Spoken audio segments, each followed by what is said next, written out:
Tunnel को rescue operation करने वाले जो रैट माइनर्स हैं, उनमें से एक का घर डीडीए ने डिमोलिश कर दिया।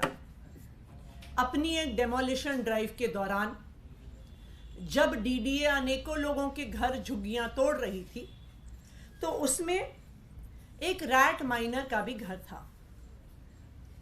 आज सुबह एलजी साहब ने एक स्टेटमेंट दिया है और कहा है कि जो वो रैट माइनर थे उनको पीएम आवास योजना के तहत एक घर दिया जाएगा। मैं इसके लिए एलजी साहब का धन्यवाद करती हूं कि उन्होंने पीएम आवास योजना के तहत उस रैट माइनर को घर देने का वादा किया। लेकिन ये रैट माइनर इकलौते वो व्यक्ति नहीं है जिनका घर, जिनकी झुग्गी, जिनका छोटा सा कमरा डीडीए और अन्य केंद्र सरकार की एजेंसीज द्वारा डिमोलिश किया गया है।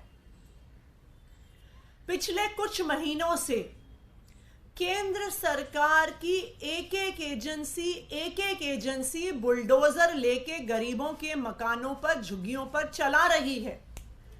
चाहे वो डीडीए हो, चाहे वो एएसआई हो, चाहे वो एलएनडीओ हो, चाहे वो रेलवेज हो, केंद्र सरकार का हर विभाग गरीबों के घर, गरीबों की झुग्गियां तोड़ रहा है।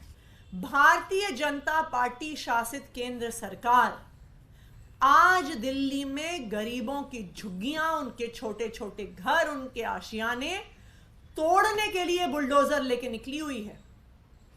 जब चुनाव का समय आता है, और आप देखेंगे जैसे ही चुनाव की घोषणा होगी, भारतीय जनता पार्टी के पोस्टर लगेंगे हर झुग्गी में, कहते हुए जहां झुग्गी है वहीं पर मकान देंगे।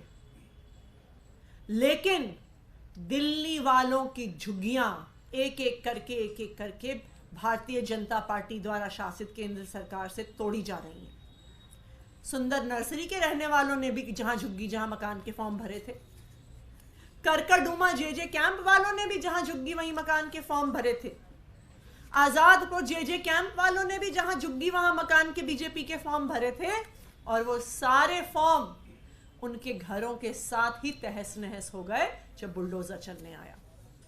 तो आज मैं दिल्ली वालों की तरफ से, दिल्ली की झुग्गियों में रहने वालों की तरफ से एलजी साहब से निवेदन करने आई हूं कि जिस तरह से उन्होंने एक रैट माइनर को घर दिया है, उसी तरह दिल्ली में जो हर एक घर उजड़ा है, हर एक झुग्गी उजड़ी है, हर व्यक्ति को वो पीएम आवास योजना के तहत घर दें। क्योंकि दिल्ली वाला, हर दिल्ली वाला उतना ही महत्वपूर्ण है। उसकी जिंदगी, उसके बच्चे, उनकी पढ़ाई लिखाई उतनी ही महत्वपूर्ण है जितनी उस रैट माइनर की है जिसको आज एलजी साहब ने घर दिया।